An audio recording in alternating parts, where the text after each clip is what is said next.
Hi, everybody, and you're all very welcome to Rain or Shine. So, for the people who don't know who are visiting Rain or Shine for the first time, I'm gonna just explain you the idea behind this project. Rain or Shine is a virtual coffee shop. As you can see, we are inside, all hanging around together.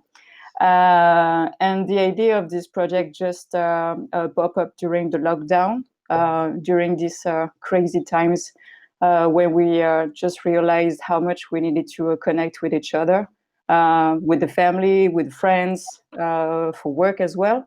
And right now, we're still pretty much getting back to a normal life, little by little. Businesses are opening.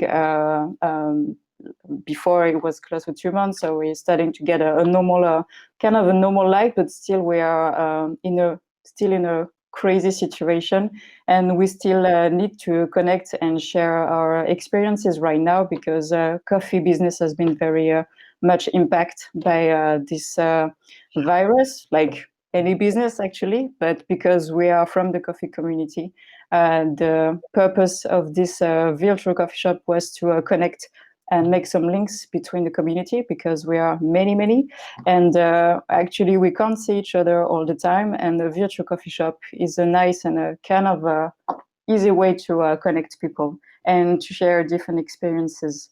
So the coffee shop opened a week ago, and we had a very cool program, both English and French. We talk about green coffee, green beans, science, grinders, and many other subjects, music as well, because music makes part of the atmosphere of a normal coffee shop. And we want every week to have different people coming to talk and share their experiences, and hopefully have more and more people talking about the project and giving us ideas of people you would like to see in this coffee shop. So don't hesitate to contact us, to write us, to give us some feedbacks and some ideas for the next events coming. And also, what I want to say, je suis perdu. I'm lost.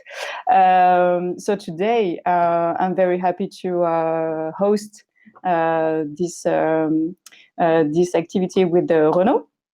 So, hey, Renaud, I met many years ago during the French coffee barista competition. Sorry, 4 or 5 years ago, I think. Something like this. Yeah. Just during a competition, you were competing for latte art in France.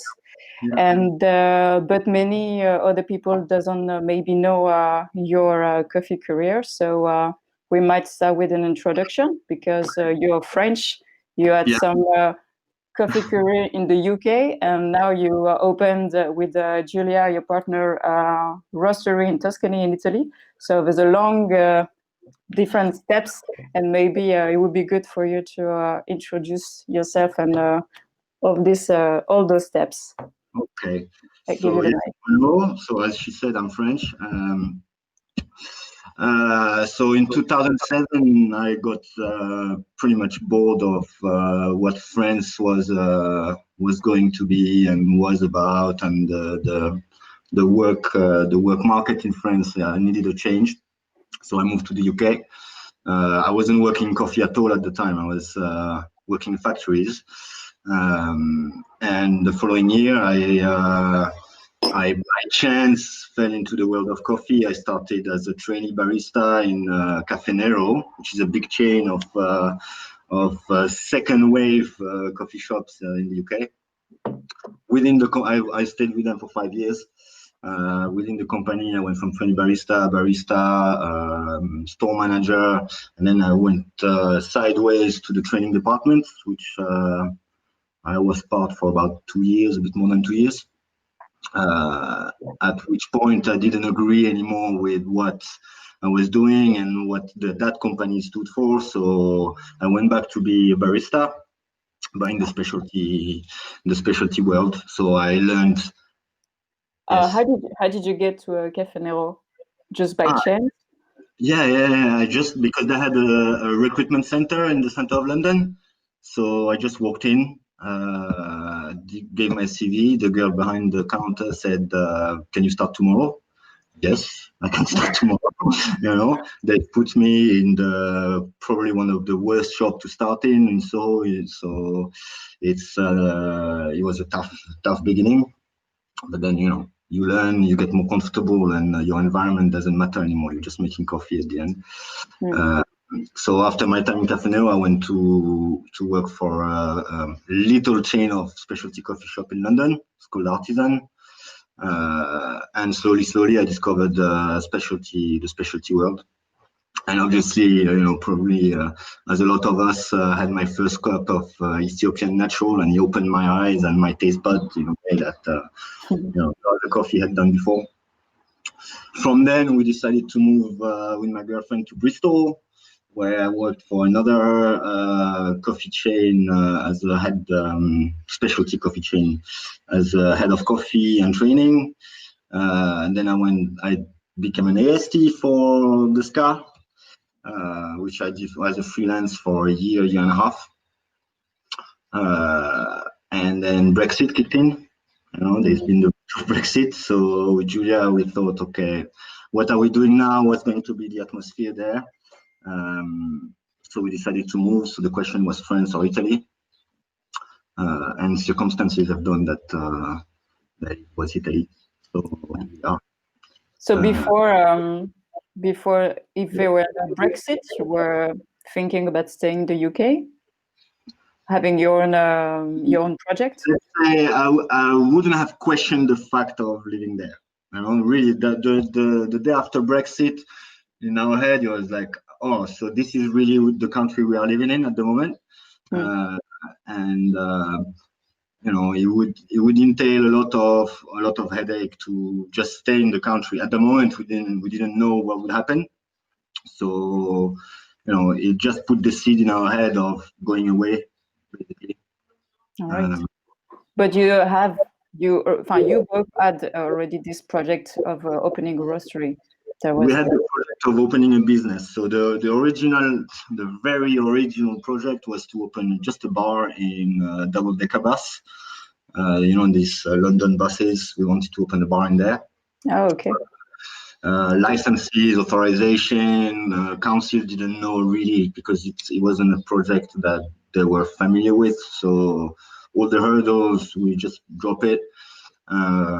And then slowly it matured, because I grew my career and I grew my knowledge and my skills as a barista, and I got into roasting a little bit. So yeah, it transformed itself of the project into coffee shop roastery, and that was when we decided to go. Then we thought as well that opening a roastery, a specialty roastery in the UK, it's a bit you need to work a lot. You need to, because there's a lot of competition. Yeah, sure. Italy, arriving a year ago, opening a year ago, we are still in the few, and in a few years, while the market grow, we should be in good position, I think. In good position, yeah. And how did you started roasting, with the coffee chain in Bristol, or did you learn? How did you learn? Yeah, they had this house coffee that was roasted by extract. So I spent a lot of time for training and just to hang out in the roastery, because I had the chance to live 5 minutes away by bike from the roastery. So at that time, it was still it wasn't as big as it is now. So I could still just pop in there randomly, and we would make a cupping, roast a couple of samples with them, kind of stuff. So yeah. Right. That's how you started getting into roasting. Yeah. All right. And after a career as a trainer, as a barista, as a manager, what was missing, I got not bored, but I need something new all the time. Yeah. And the point of changing was there, So either I would have gone into green trading, or I would have gone into roasting. But I thought if I want to do something on my own, roasting is the way forward. All right. You had so when I met you, it was during the latte art competition. So is that something that you wanted to go further, or it was an experience just like this? What, the latte art competition? Yeah. The first 2 years are, I mean, the only 2 years I competed. So the first year was really random. I thought, okay, I'm not too bad in latte art. Let's do it. I practiced for a month, and then it's history. I came second. So, and the second year, prepared for a lot longer. I arrived there. I had a massive target on my back, and I was my worst enemy, So yeah. And then after that, I didn't have time to prepare. I didn't have the equipment because I was freelancing, so I wasn't working on the daily basis anymore. I didn't have the practice, so I had to postpone again. Yeah. Then we moved here, opened the roastery, so I don't think latte art is going to be. So it's going to be not anymore in your focus. I'm thinking of doing cup tasters and probably Brewers Cup at some point. Yeah. Still in France. Oh. In France, okay. Yeah, because I'm French. I need to keep in touch with my roots. And there's a nice community of people in there that don't lose touch with, like everyone. Sure, and it's a nice way to introduce Pacamara to the French community as well. Cool. So let's get to your Italian project. So how did you choose the location? Because you're in a very small town. So I'm in a very, very small town close to Florence. Yeah. It's basically where Giulia is born. All right. Because obviously she has family around. Yeah. Luckily enough, it's in Tuscany, which is a very nice region to live in. Can't complain. But we ended up, their parents are our neighbors, literally. So that's what we chose. So you opened in last September, you said? Yeah. Yeah. So you opened the shop. How is your feedbacks so far from the customers? How you feeling like over there for the roasting business? Very surprised. So first, my main type of customers, they are obviously bars and restaurants, specialty coffees. So from that point of view, there's a few shops. All the feedbacks have been good so far. And in front of the roastery, we have a little selling point, a little shop, which we thought would be, maybe we have 2 people a week, and we ended up being surprised. The opening was full of people, and from the first week, we started to have regular customers. So, yeah, very surprising, very, very surprising, which gives me hope for the future. So yeah. So where located the coffee shops you're providing beans? In Florence, mainly, or? Yeah, in Florence. Yeah, we have a couple of bars in Florence, Pisa, so in Tuscany. There's a bar which, because obviously being open from not even a year, I still had until the confinement to keep another job on the side.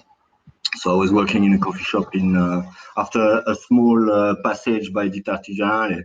I started to work in a coffee shop in Florence, specialty coffee shop. So they take me regularly. And then punctually, there's a coffee shop in Rome that takes it. Fax Factory is called. Some friends who came back from London who open in Pisa, they take it sometimes as well. And then friends in the UK take it regularly as well. Right. So it's not like I can't take a salary out of my roastery yet. Yeah. At least I'm roasting and I'm selling coffee. All right. So wait, that's an easy question, but how does Pacamara Coffee Lab name came from exactly? So we needed a name that can be pronounced in every language, because obviously we want to everywhere, and then something concise and people can remember. And then in 2018, out of my 10 favorite coffees, there was 5 Pacamaras randomly. So when I thought, okay, we need a name, something a bit punchy and that's easy to pronounce, Pacamara. Okay. Plus, the fact that we talk so much about Pacamara, it's a sign that the industry is changing. So, 10 years ago, you would say Pacamara to someone else than a producer or a green bean importer. What is it, Nowadays, we talk about Pacamara, Maragogi, all these varietals that we love. And, it's a sign that there's more attention given to what happens earlier in the supply chain. All right. So, many meanings in the name. Okay. And so when you build the roastery with Julia, what were your objectives as a roaster about the roasting and the green beans? Did you have a specific wishes you wanted to make your business, I guess? So I didn't want to. So we don't want to compromise on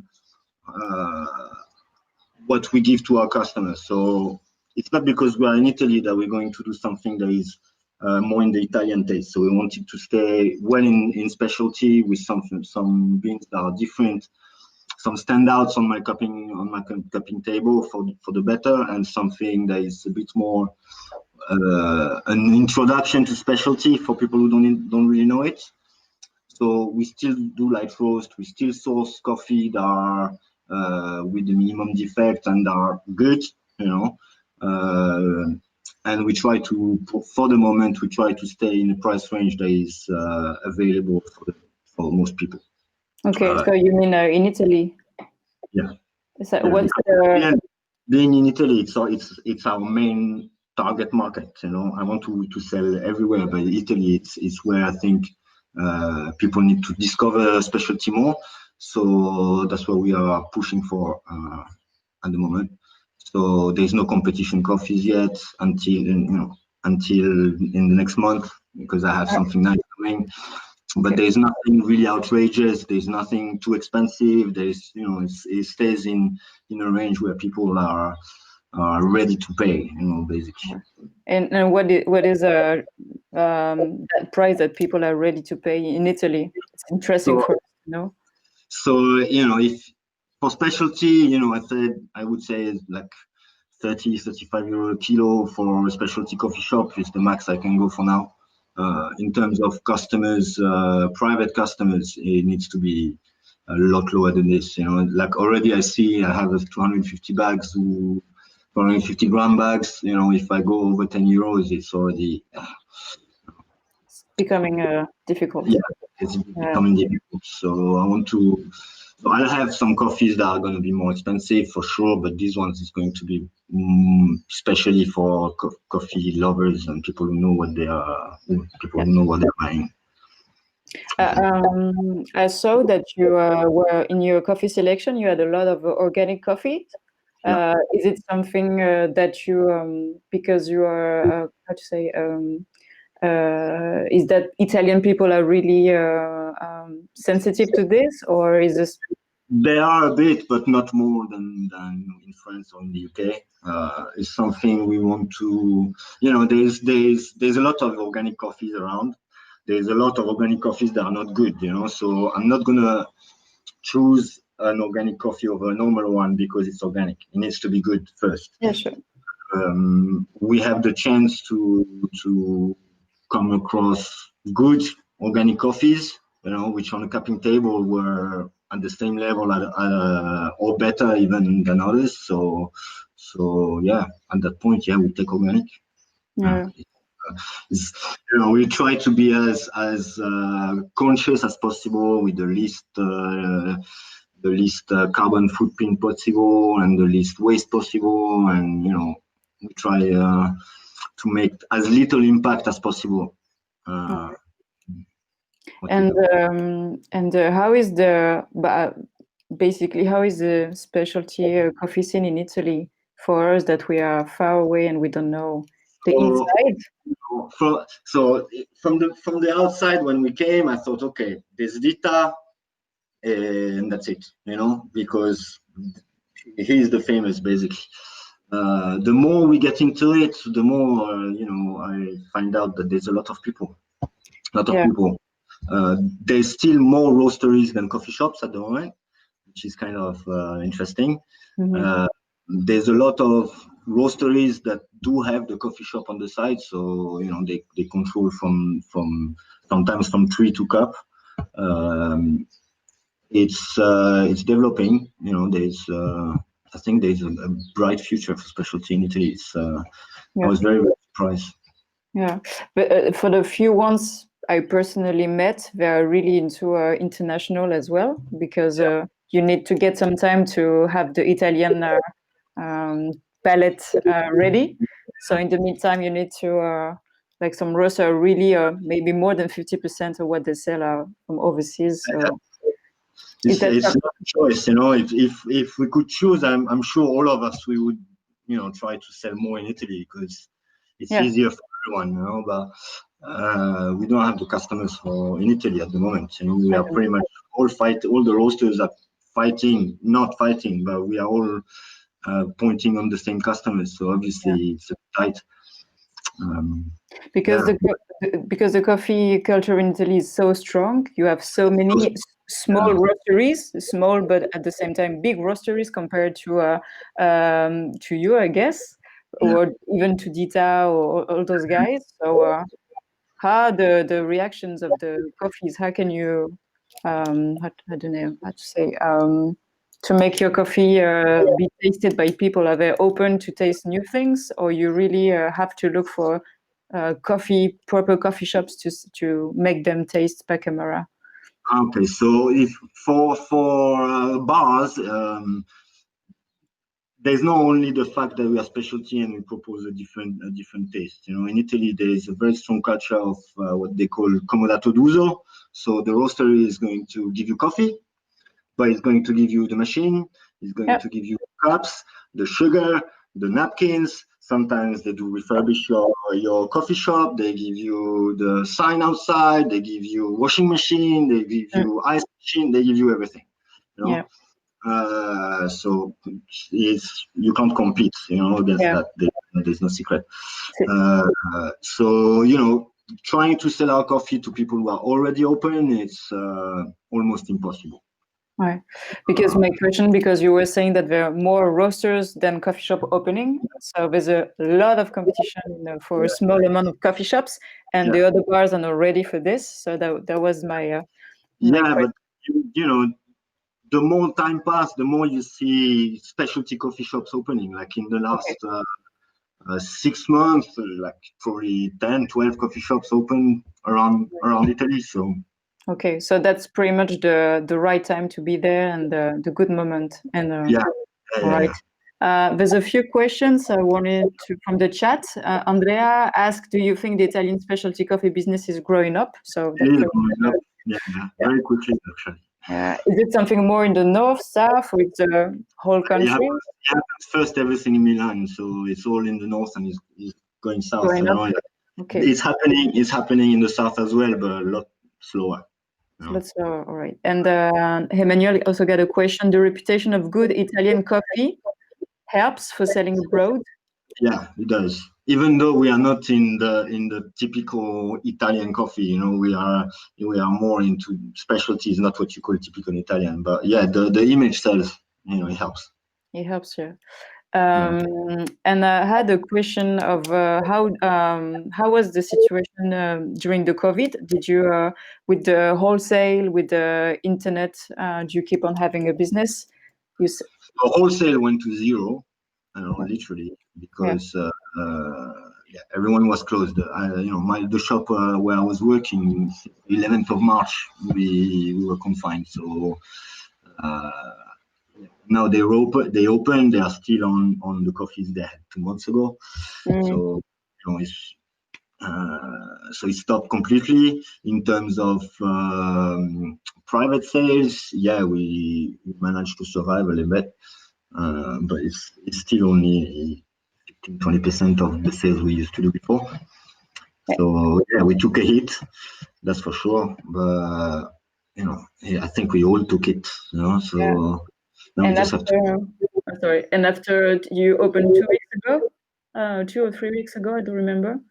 Because here in France, we 3 weeks ago, it's we carried because we still had customers. We did delivery ourselves in the region where we are. Then we've done some discounts. So in Italy, we offered shipping. We worked with the Instagram campaign Brew at Home. So we got in touch with people. The community in Italy. We started to get together and try to do something together to stay alive, basically. It developed a lot the online market. When you talk about Brew at Home, was it an international initiative or was it an Italian one? Because I saw the Instagram account. I think it's international. I think the guys are from UK. I'm not sure, and they give really all the bars, all the coffee shops, equipment manufacturers, brewing manufacturers, all over the world who would give discount or anything. Really, it was a matter of just getting together and get us out in the public. All right. I just have a question from Joris, who asks, do you have, so we talked about it a little bit earlier, but do you have Italian and foreign customers? Everywhere. Yeah. Everywhere. And in the foreign countries, is mainly in the UK where you have some contacts? A few in France, in Germany. I have even Americans that got in touch with me, but shipping is outrageously expensive. Sorry, so it's not yet for the US, but sure, probably we'll try. And what about there's another question from Andrea, who asks, Italian people began to drink pour over or just espresso and mocha as usual? So mostly people mocha espresso. There is, because there's a lot of Italian people who came back from their trip abroad or from their life abroad. Pour over is coming quite strongly. If you go in any specialty coffee shop in Italy, you will have a pour over. You will have the option. It's not what you sell the most. When I was in the UK, you would do 4 or 5 pour over in the same hour. Now you do 4 or 5 during the day. But you still some. It's different. They're not used to that kind of method and that kind of flavors. For them, coffee needs to be strong. It needs to be drunk quickly. And that's it. It's very hard to get them out of their tradition and their habits. But if they're open to taste different coffees, it's already something. It's a good start. And I just wanted to ask you, how is the atmosphere, I would say, between the specialty coffee people in Italy? Like, do you it's a community. It's not any different than you can find it in France or in England. When we meet together, we talk coffee, we cup, we get drunk afterwards. It's a big community. Then obviously, there's personality, there's characters. You don't go along with everyone, but it's I think we are all conscious that we fight a giant. We fight something that is very hard. So we all have to get together and go forward in that direction. So I think we are all conscious of this, which helps. In the same boat. Exactly. Cool. Do you have a new project you want us to talk us about for Pacamara? New ideas coming up, new things. So, new for now is everything's been postponed because of this story. We took like 3 months of delay. In the future, probably we're gonna have a mobile unit that is going to go around, like making coffee, just to get us a bit more out there and in the public. I want to focus a bit more on direct trading because obviously it's easier to go through an importer, but I want to make relationship with the producer themselves and and I'd rather give more money to them and sort out my shipping myself. Is that something you already worked on? Have already? Yeah, I went to Kenya in December. Yeah, I remember. That's what I'm really looking forward to. And I met, so I went to Sirajin, and she introduced me to the future of Kenyan coffee, basically, Cool. to summarize everything. So I met David to come back. Yeah, I want to. So I met this young farmer. It's called David Maguta, and I spent a week on his farm. And it's doing so in Kenya. You're gonna have mainly wash coffee, acidity, tomato, peppers, and that kind of stuff. And David, because his water is not really good, he doesn't have good water to do good wash coffee, so he decided to do only naturals and honeys, and then he discovered the Coffee Man, the book, so from Sasa Sestik, and decided to do carbonic maceration. So, cool. Carbonic maceration from Kenya, naturals and honeys. This is something that is going to be pretty insane. So I have the first sack coming as soon as I can get it. So that's the exciting bit coming in the next few months for me. Wow, cool. Especially for Kenya, that's something really different. So David is the best organic in Kenya. Wow.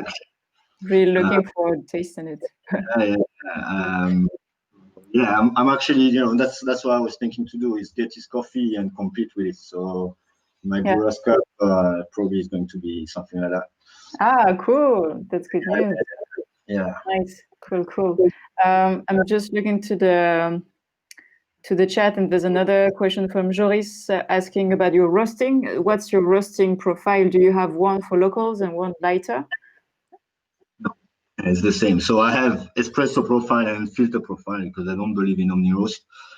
But I'm like I said, I'm not planning to accommodate myself to the Italian market. I want the Italian market to evolve and come to specialty. So I'm roasting medium light. I think it's important to stay true to what is your base project, and the more if you carry on the same line, people will meet you at some point. So and I see it. When I was working behind the bar, new customers that would come and get a coffee, you have to explain them first. So sure. It's not your typical espresso. You're gonna have some acidity. And that's whoa! You're gonna have acidity, but that's your first sip only. Second sip is going to balance. You're gonna have different flavors. It's gonna stay, it's hard. The first sip is like, oh my God, what is it? And second sip, right? And they keep coming back. Yeah. Because then they go in a normal bar and they taste the burnt and the roasted, and they can't drink it anymore. When you said they're coming back, is people coming to your shop? To the bar I used to work on. To the bar you used to in the influence.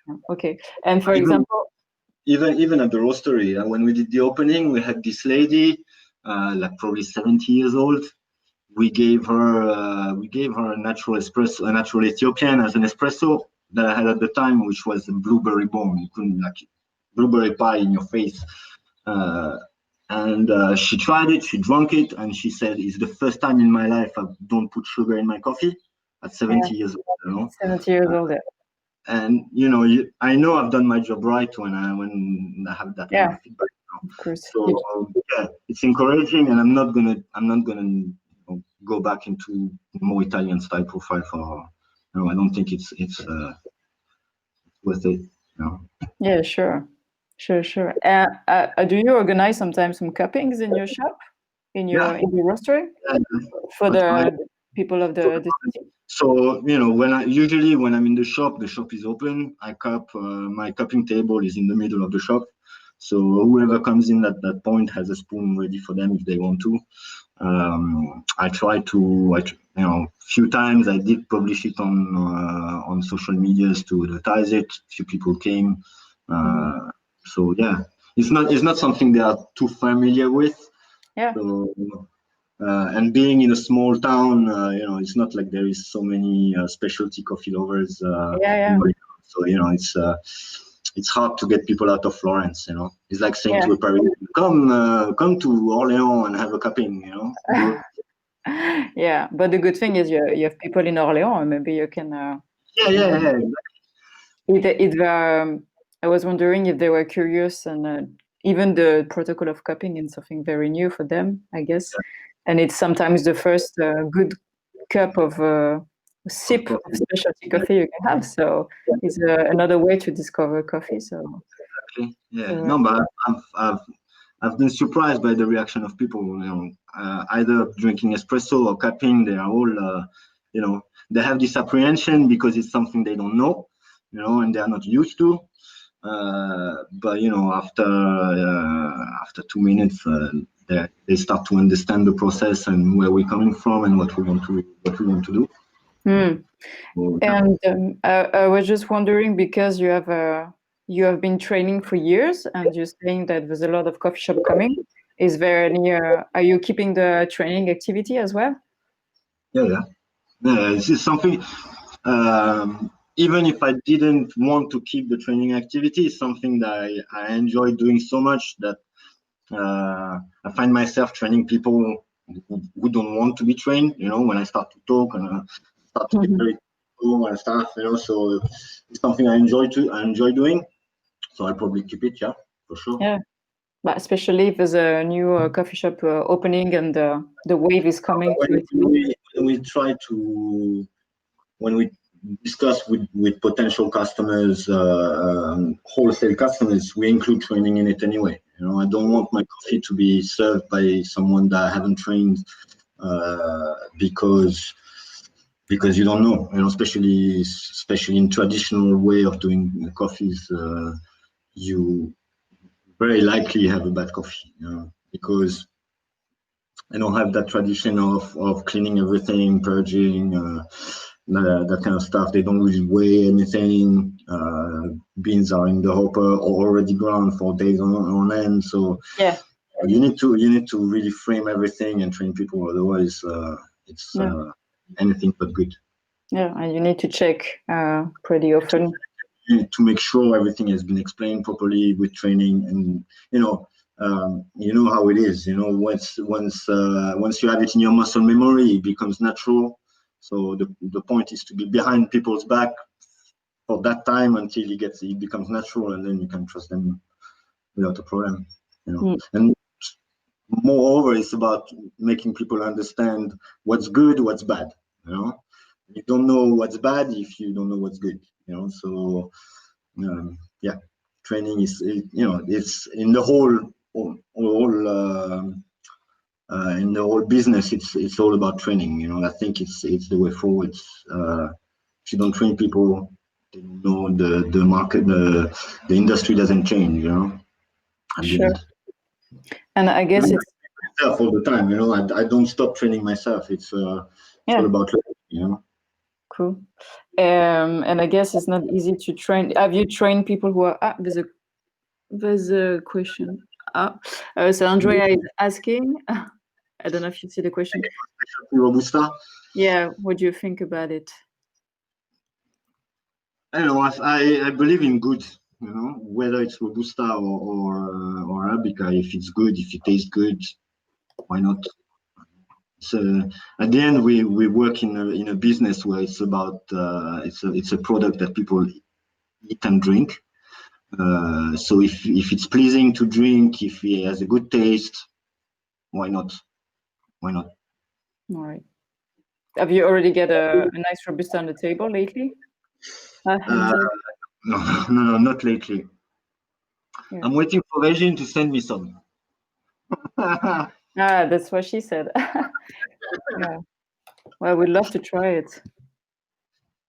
There's a question from Adrien who is asking, what's your definition of ristretto now that you are in Italian? Okay, so the Italian definition of ristretto is going to be just cut it short.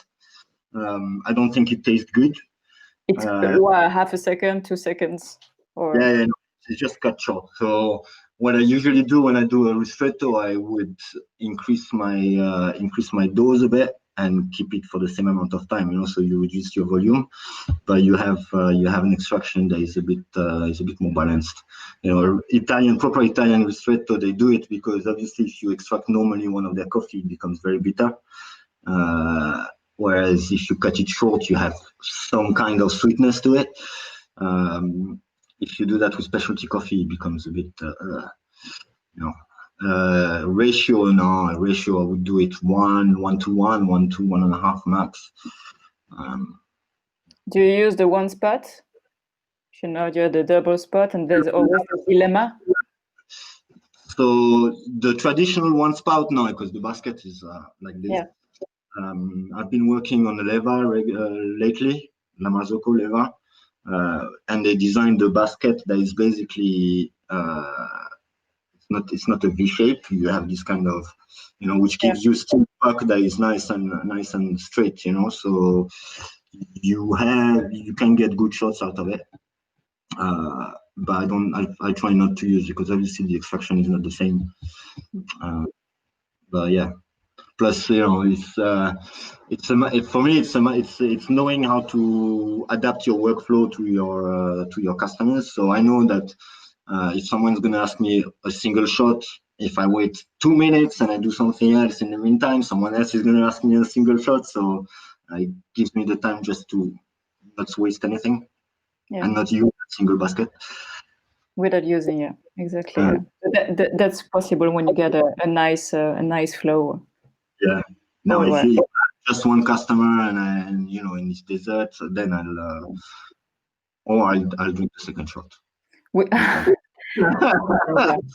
I guess in Italy, it's really possible to always have the second one to somebody because there's so much flow. Like it's so traditional to come at the bar and to drink it. And some times of the day, yes, you will have really that peak in the morning before people go to work. Then you have a gap. Then just after lunchtime, around 1:30, you're gonna have a second peak, and then the afternoon is a steady middle way. And just a question. Usually, from what I've heard in Italy, it's kind of it's something that you don't do, like having a cappuccino in the afternoon. Is it something that happens in the specialty coffee shops, or you don't care?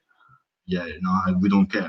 It's really, it's really traditions that are ancient and the new generations, they don't really care at the end.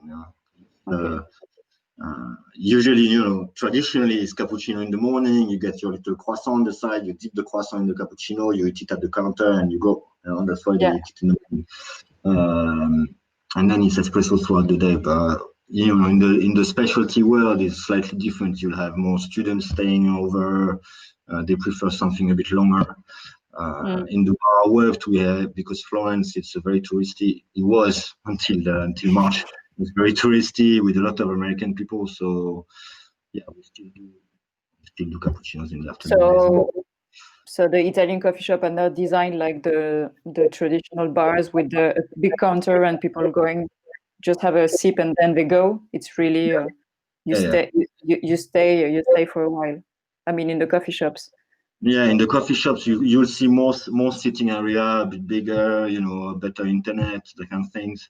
If you go in a traditional shop, you'll have a very, very long counter, few tables, but massive counter, just to accommodate all these people that want to take their coffee at the counter. So you still get this tradition, even in coffee shops? Get both.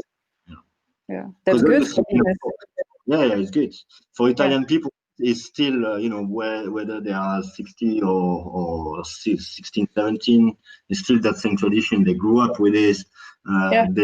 They've been going to the bar with their parents, doing this, so it's really ingrained in the tradition. Yeah. And do you in the coffee shops do the guys sell a different price like in normal bars at the counter, or if you sit? Traditionally they do. Okay.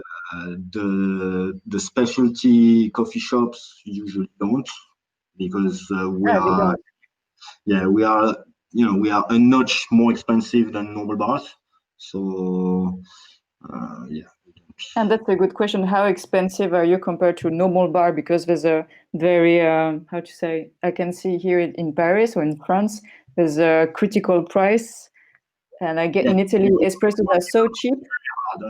If you go like traditional bar, you get your espresso from 90 cents to 110, maybe 120 if you are in a city center, in a touristy place. In specialty, you go minimum 120 and it goes to 150, sometimes 180 for the very expensive ones. But it's hard. People at an espresso at 180, they already start to moan about it. So Oh yeah. yeah. Okay. All right. But that's something needs to change. We all know that the price of coffee is too low everywhere, and so Yeah. it's just a matter of getting the right way to present it to people. And to give some value to the product as well. I've got a couple of questions. One more from Joris, who is asking, do you serve food? Well, carrot cakes, mugs, equipment for particular. So you don't sell food because No, you're just only roasting. Equipment to particular?